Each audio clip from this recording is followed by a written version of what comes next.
안녕하세요. 저는 홍익대학교 경영대 홍기훈입니다. 저는 경제학자임에도 불구하고 신기술들의 경제학적 임팩트나 사회적 임팩트에 대해서 연구를 하고 있는데요. 결국에 아무리 훌륭한 기술이고 아무리 새로운 기술이어도 새로운 기술이 사회적으로 이용할 때 그 가치가 생겨나는 거거든요.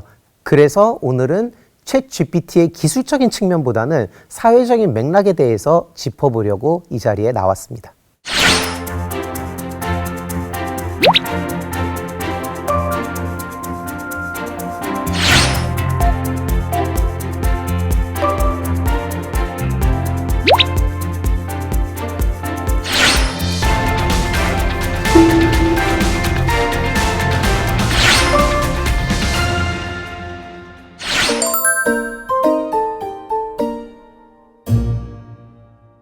AI 유토피아의 새 주인, 세상을 바꿀 혁신, 스마트폰 이후의 최고의 기술 등 챗GPT에 대한 여러 가지 낙관적인 전망을 담은 언론 기사들이 우리 일상을 가득 채우고 있는 것 같습니다.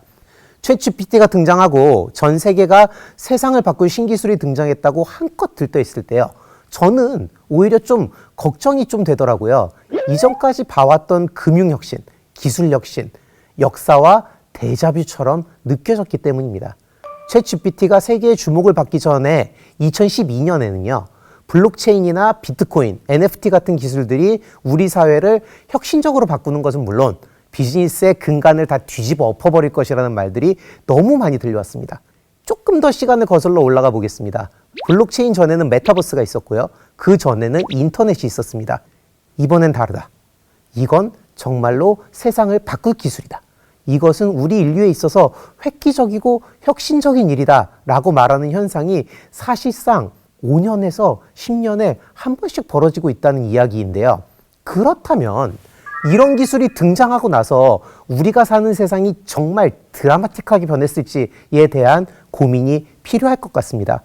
1950년대 뉴욕을 살펴보면요. 놀랍게도 지금과 거의 똑같다는 것을 알 수 있습니다. 당시에 이미 전동 킥보드를 타고 다니는 사람들도 있었거든요.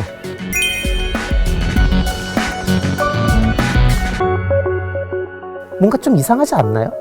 70년 전의 뉴욕과 지금의 뉴욕이 이렇게 비슷한데, 그리고 우리가 생활하는 패턴도 유사한데 왜 10년에 한 번꼴로 세상을 뒤집을 만한 신기술이 나온다는 말로 매번 세상이 떠들썩해지는 걸까요? 저는 이전에 금융혁신에 대해서 연구를 했었습니다. 금융 분야에 빗대서 생각을 해보면 이런 흐름을 더 잘 이해할 수 있을 것 같은데요. 경제학자인 케네스 로고프라는 사람의 저서인 이번엔 다르다라는 책을 보면요. 역사적으로 혁신의 패턴을 찾을 수 있습니다. 그는 이번엔 다르다라는 말이 나오면 항상 금융위기가 온다고 말을 했습니다. 케네스 로고프는 그 말의 근거로 1930년대 대공황을 예시로 들었는데요. 제1차 세계대전 이전까지만 해도 유럽이 세계의 주 무대였습니다. 근데 세계 1차 대전을 기점으로 유럽에 군수물자를 판매를 하면서 미국은 경제적으로 엄청나게 발전을 하고요. 호황을 누리게 됩니다. 그러다 보니 사회 전반적으로 지나치게 낙관적인 전망이 미국에 돌기 시작합니다. 1920년대에 미국은 뭐든 하면 다 잘 될 것만 같은 거예요. 미국 사람들은 새 시대가 왔다. 이제는 우리가 세계의 중심이 될 것이다 라고 이야기를 했고요. 이런 낙관론은 경제 성장을 넘어서서 지나친 투자로 이어지게 됩니다. 그 결과 발생한 것이 블랙 먼데이, 즉 대공황이었고요.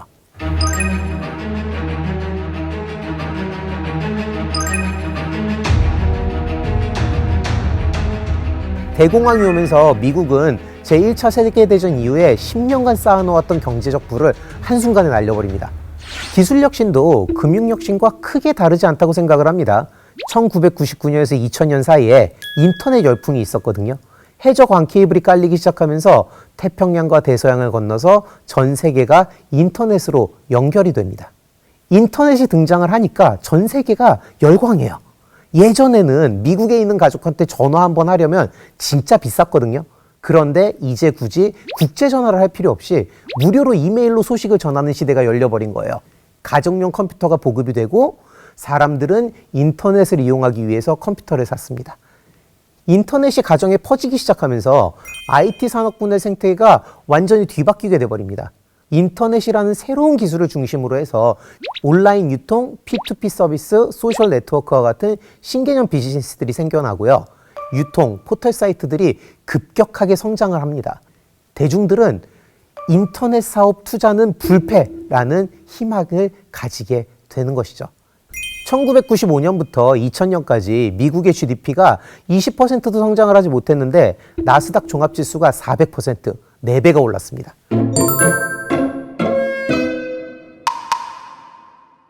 이때부터 기업 이름에 닷컴만 붙으면 기업의 가치가 급등하는 현상이 일어나기 시작을 합니다.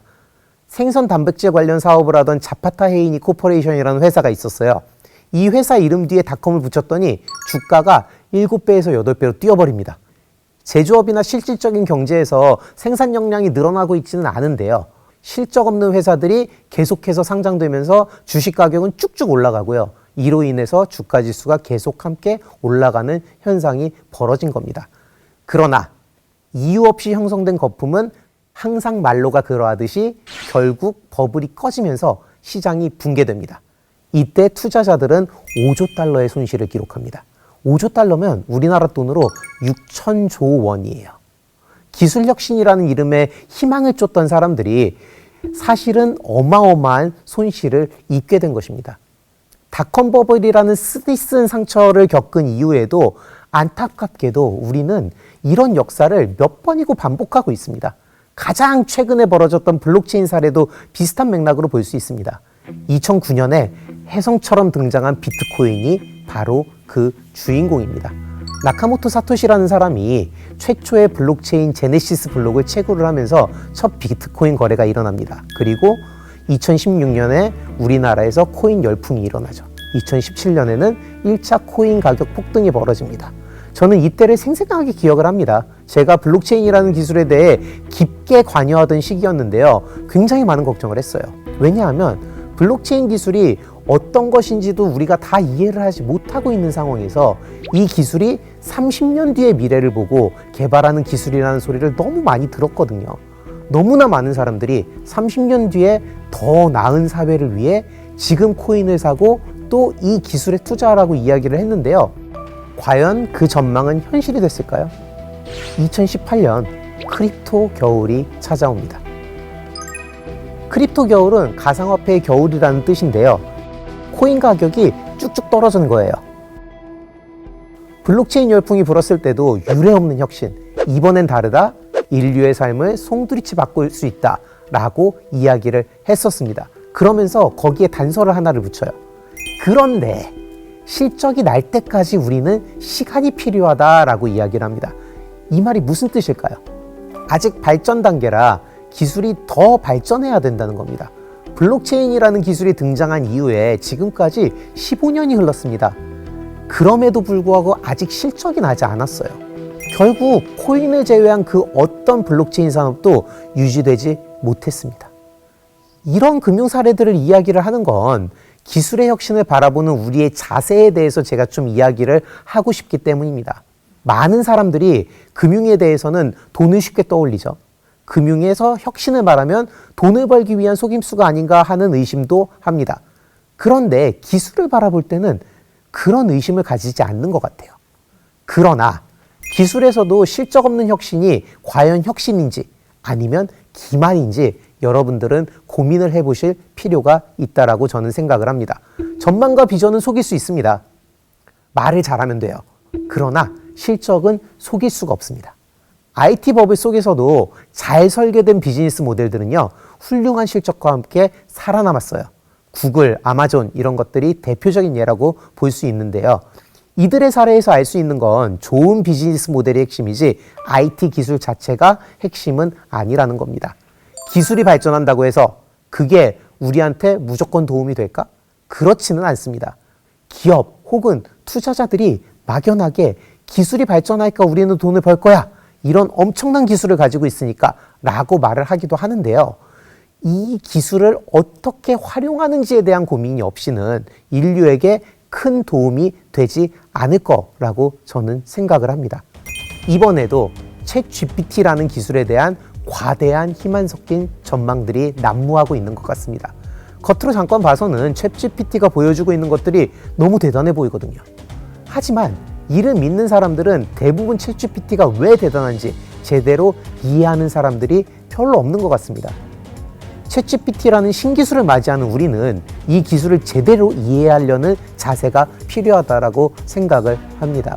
챗 GPT가 과연 어떻게 활용될지, 이게 어떤 의미인지를 먼저 고민을 해보시기를 바랍니다. 그러려면 이 챗 GPT라는 기술이 과연 어떤 것인지를 알아야 하겠죠.